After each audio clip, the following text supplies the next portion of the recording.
ప్రభునందు ప్రియమైన శ్రోతలకు వందనములు. ఈ పోడ్కాస్ట్ కార్యక్రమం నాకు స్వాగతం. మీ అందరి కొరకు ఈ కార్యక్రమమును ప్రసారం చేయుచున్నాం. విని దైవాశీస్సులు పొందుకోగలరు. ప్రభునందు ప్రియమైన శ్రోతలు, యేసుక్రీస్తు ప్రశస్త నామములో మీ అందరికీ శుభములు, వందనములు. ఈనాటి మన ధ్యానాంశము living water for a thirsty soul, దప్పిగొన్న ఆత్మకు జీవజలము. పరిశుద్ధులైన యోహాను రాసిన సువార్త 4వ అధ్యాయము 13-14 వచనములలోని లేఖన భాగాన్ని మనము కొద్దిసేపు ధ్యానం చేసుకుందాం. ఈ లేఖన భాగాన్ని మనం గమనించినప్పుడు అక్కడ ఈ విధంగా వ్రాయబడి ఉంటున్నది. అందుకు యేసు, ఈ నీళ్లు త్రాగు ప్రతి వాడును మరలా దప్పిగొనును. నేనిచ్చు నీళ్లు త్రాగు వాడెప్పుడును దప్పిగొనడు. నేను వానికిచ్చు నీళ్లు నిత్య జీవమునకై వానిలో ఊరెడి నీటి బుగ్గగా ఉండునని ఆమెతో చెప్పాను. ఇక్కడ యేసుక్రీస్తు ప్రభుల వారు సమరయ స్త్రీకి మరియు మనకు ఎదురయ్యే జీవిత గమనాన్ని స్పష్టం చేస్తూ ఉన్నారు. ఆయన ఆమెతో అంటూ ఉన్నారు, ఈ నీళ్లు త్రాగు ప్రతి వాడును మరలా దప్పిగొనును అని. యేసుక్రీస్తు ప్రభుల వారు కేవలం యాకోబు బావిలోని భౌతికమైన నీటి గురించి మాత్రమే మాట్లాడటం లేదు. ఆయన మానవ నైజం గురించి ఒక లోతైన సత్యాన్ని ప్రకటిస్తూ ఉన్నారు. మన ఆత్మలు అలసిపోయినప్పుడు దప్పిక తీర్చుకోవటానికి మనమందరము రకరకాల బావుల వైపు పరిగెడుతూ ఉంటాం. ఈ సమరయ స్త్రీ విషయానికి వస్తే, ఆమె ఆశ్రయించిన బావి బంధాలు. ఆమెకు 5 భర్తలు ఉన్నారు. ఇప్పుడు ఆమెతో ఉన్నవాడు ఆమె భర్త కాడు. ప్రేమించబడాలని, సురక్షితంగా ఉండాలని, ఎవరో ఒకరు తనకు తోడుండాలని కోరుకుంటూ ఆమె మానవ సంబంధాలనే బావి నుండి నీళ్లు త్రాగటానికి ప్రయత్నించింది. కానీ ప్రతిసారి ఆమెకు మళ్ళీ దప్పికే మిగిలింది. ఈ రోజుల్లో మన బావులు కొంచెం భిన్నంగా ఉన్నాయి.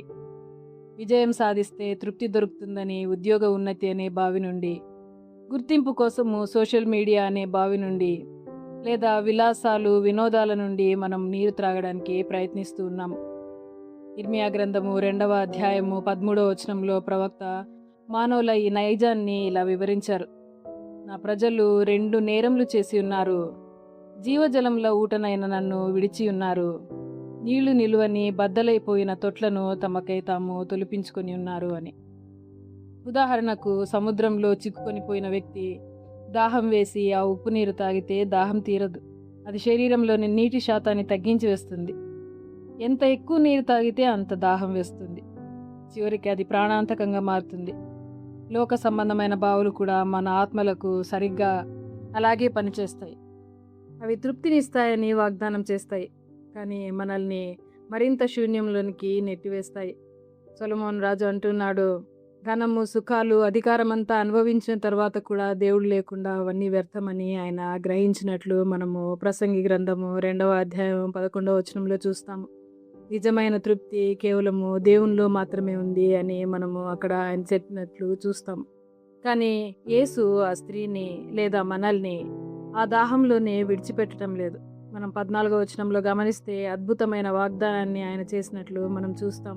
నేనిచ్చు నీళ్లు త్రాగువాడెన్నడూనూ దప్పికొనడు అని. అంతేకాదు, నేనిచ్చు నీళ్లు నిత్య జీవమునకై వానిలో ఊరెడి నీటి ఊటగా ఉండును అని ఆయన చెప్తూ ఉన్నారు. యేసు పూర్తిగా భిన్నమైన నీటిని ఇస్తానని చెప్తూ ఉన్నారు. అదే జీవజలం. ప్రాచీన కాలంలో జీవజలము అంటే నిలిచి ఉన్న బావి నీరు కాదు, ప్రవహించే తాజా నీటి ఊట అని అర్థం.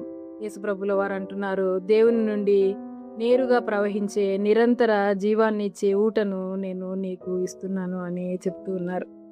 మరి యెషయా గ్రంథము 58వ అధ్యాయము 11వ వచనంలో ఈ విధంగా వ్రాయబడి ఉంది, నీవు నీరు కట్టబడిన తోట వలెను, నీళ్లు తరగని ఊట వలెను ఉండెదవు అని. యేసు ఇచ్చే నీరు అంతరంగంలోనే ఒక ఊటగా మారుతుంది. అది మన బాహ్య పరిస్థితులపైన ఆధారపడి ఉండదు. అది మనల్ని లోపల నుండి రూపాంతరం చెందిస్తుంది. మనము క్రీస్తు కృపను, క్షమాపణను, షరతులు లేని ప్రేమను అంగీకరించినప్పుడు మన అన్వేషణ ముగుస్తుంది. యేసును అంగీకరించడం ద్వారా మన ఆత్మీయ దాహము తాత్కాలిక లోక సుఖాల నుండి నిత్య తృప్తి వైపు మళ్ళుతుంది. మరి ఆ విధంగా మళ్ళాలి అని అంటే మనము ప్రతిరోజు ప్రార్థనలో ఆయనపై ఆధారపడాలి. వాక్యాన్ని చదవటం, పరిశుద్ధాత్మని నడిపింపుకు లోబడటం మరియు ఆత్మీయ సాహసంలో ఎదగటం వంటి వాటిని పాటించే వారంగా ఉండాలి. సమరయ స్త్రీ సాధారణ నీటి కోసం బావి దగ్గరకు వచ్చింది, కానీ ఆమె జీవజలం ఇచ్చే రక్షకుడిని కలుసుకుంది. ఈ లోకపు బావులు మళ్ళీ దాహం కలిగిస్తాయి, కానీ యేసు ఇచ్చే జీవజలము మన ఆత్మ యొక్క లోతైన అవసరాలను తీరుస్తుంది. అది క్షమాపణను, సమాధానాన్ని, ఆనందాన్ని, పరిశుద్ధాత్మని సహవాసాన్ని మరియు నిత్య జీవంను మనకు ఇస్తుంది. ప్రియ శ్రోతలు, ఈరోజు మీ హృదయం దాహంతో ఉంటే యేసు యొద్దకు రండి. ఆయన జీవజలమును త్రాగండి. అప్పుడు యేసే దప్పిగొన్న ఆత్మకు జీవజలము అని మీరు అనుభవపూర్వకంగా తెలుసుకుంటారు. ప్రార్థన చేసుకుందాం. మా ప్రియ పరలోకపు తండ్రి, జీవజలమును ఇచ్చే క్రీస్తు యేసును మా కొరకై ఈ లోకమునకు పంపినందుకు మీకు కృతజ్ఞతాస్తులు చెల్లిస్తూ ఉన్నాం. నిజమైన తృప్తిని కేవలము నీ యందే పొందగలమన్న విషయాన్ని గుర్తించడానికి మాకు సహాయం చేయండి. నీ పరిశుద్ధాత్మతో మమ్మను నింపండి. మీ సమాధానమును మాకు దయచేయండి. మీరు అనుగ్రహించు జీవజలము మా ద్వారా ఇతరులకు కూడా జీవమును అందించినట్లు సహాయం దయచేయమని యేసునామంలో ప్రార్థిస్తున్నాము తండ్రి. ఆమేన్. ఈ కార్యక్రమమును గూర్చి మీ సలహాలు మరియు మీ ప్రార్థనా అవసరతల కొరకు మమ్మను సంప్రదించవలసిన మా ఫోన్ నంబర్ 9484585039 మరియు ఈమెయిల్ ఐడి info@fibaonline.org. మా ఫోన్ నంబర్ మరొకసారి 9480585039. Email ID info@fibaonline.org.